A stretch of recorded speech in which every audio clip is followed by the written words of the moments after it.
বিশাল বাড়ির এক কোণায় নরম গদির চেয়ারে বসেছিলেন তিনি। সামনে কাঁচের টেবিলে রাখা পুরনো একটি ছবি। ছবিতে তার হাসিমাখা মুখ, কিন্তু তার চোখে এখন কেবলই শূন্যতা। দেয়ালের দামি ঘড়িটা নিঃশব্দে টিকটিক করে চলছে। বাইরে রাতের শহরের আলো, কিন্তু তার ভেতরে কেবলই এক গভীর অন্ধকার। দীর্ঘশ্বাস ফেলে তিনি চোখ বন্ধ করলেন। মনে পড়ল বহু বছর আগে এক সাধারণ শ্রমিকের অশ্রুসিক্ত মুখখানা। সেই অশ্রু কি আজও তার পিছু ছাড়েনি? করিম মিয়া ছিলেন একজন সফল ব্যবসায়ী। তার স্বপ্ন ছিল বিত্তশালী হওয়া। কঠোর পরিশ্রম আর বুদ্ধির জোরে অল্প সময়েই তিনি স্বপ্ন পূরণ করেন। শহরের অভিজাত এলাকায় গড়ে তোলেন বিশাল ব্যবসা। ব্যাংক ব্যালেন্সও ছিল ঈর্ষণীয়।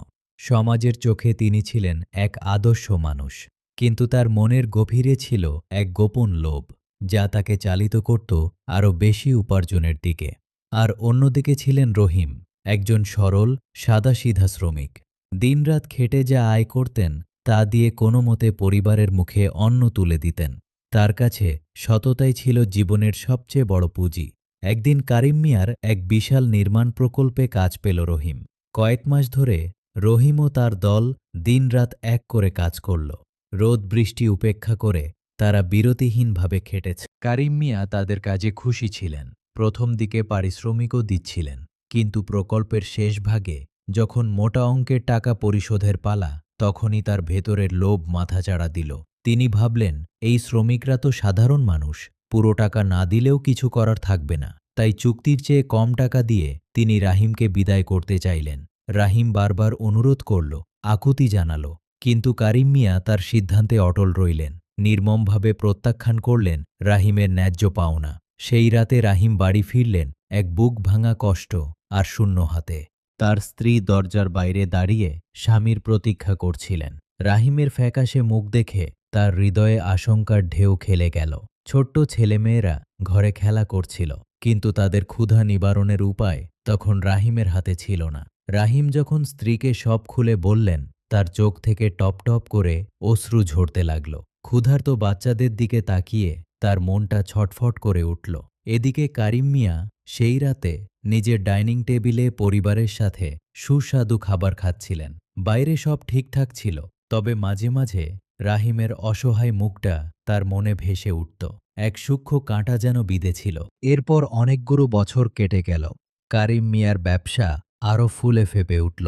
তিনি অর্থ ও ক্ষমতা অর্জন করলেন, কিন্তু অদ্ভুতভাবে তার ব্যক্তিগত জীবনে একের পর এক সমস্যা দেখা দিল। স্ত্রীর সাথে দূরত্ব বাড়ল, প্রিয় সন্তানটি উচ্ছৃঙ্খল হয়ে পড়ল, মনের শান্তি উধাও হয়ে গেল, হাসি যেন ফিকে হয়ে যাচ্ছিল। একদিন এক ভয়াবহ বিপদ এল। তার একমাত্র ছেলে, যাকে তিনি খুব ভালোবাসতেন, শেষে জটিল রোগে আক্রান্ত হল। সব বড় ডাক্তাররা হাত তুলে নিলেন। ছেলের বিছানার পাশে বসে যখন কারিম মিয়া তার সন্তানের নিথর দেহের দিকে তাকিয়ে দেখছিলেন, তখন বহু বছর আগের রহিমের অসহায় মুখটা আবার ভেসে উঠল। রহিমের অশ্রুসিক্ত প্রার্থনা যেন আজ তার অভিশাপ হয়ে ফিরে এসেছে। সেই রাতে কারিম মিয়া আর ঘুমাতে পারলেন না। ভোরের আজান পর্যন্ত কেবলেরই রহিমের কথা তার আহাজারি কানে বাজতে থাকল। তিনি স্পষ্টভাবে শুনতে পেলেন, রহিম হয়তো সেদিন নীরবে আল্লাহ তাআলার কাছেই বিচার চেয়েছিল। তার বুক ফেটে কান্না আসতে লাগল। এত সম্পদ, এত সম্মান, কিন্তু প্রিয় সন্তান যখন মৃত্যুর মুখে, তখন কিছুই তার কোনো কাজে আসছে না। তার মনে হল এসবই হয়তো সেই ভুলেরই ফল। চোখের পানিতে তার বালিশ ভিজে গেল। তিনি উঠে বসলেন, চোখে মুখে দৃঢ় সংকল্পের ছাপ। যেভাবেই হোক রহিমকে খুঁজে বের করতে হবে, তার পাওনা ফিরিয়ে দিতে হবে, মন থেকে ক্ষমা চাইতে হবে। অন্তরাত্মা যেন শান্তি খুঁজছিল এই প্রায়শ্চিত্তের মধ্যে দিয়ে। তিনি দুহাত তুলে রবের কাছে দোয়া করলেন, হে আল্লাহ, আমাকে মাফ করে দাও। একটা সুযোগ দাও যাতে আমি ভুল শুধরে নিতে পারি। আমার সন্তানকে তুমি সুস্থ করে দাও।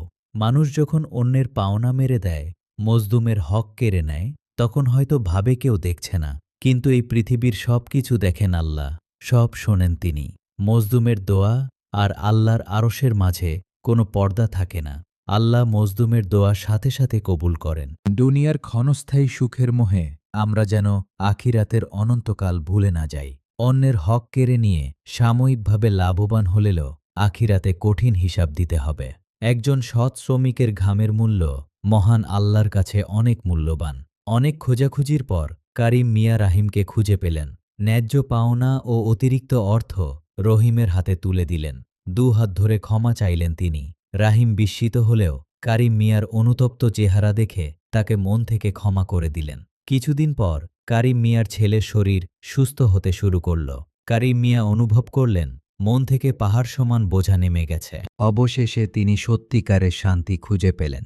প্রতিটি মানুষের জীবনে এমন গল্প থাকে যা আত্মাকে নাড়া দেয়, ভুল শুধরে নেওয়ার সুযোগ করে দেয়। এই আলোর গল্পগুলোই আমাদের রবের পথে ফিরিয়ে আনতে সাহায্য করে। এই গল্পটি আপনার মনে দাগ কেটে থাকলে আলোর গল্পর সাথে থাকুন। এমন আরও ইসলামিক গল্প শুনতে চাইলে সাবস্ক্রাইব করুন এবং আপনার মতামত কমেন্ট করে জানান। হয়তো আপনার একটি মন্তব্যই অন্য কারো জীবনে আলোর দিশা হয়ে দাঁড়াবে।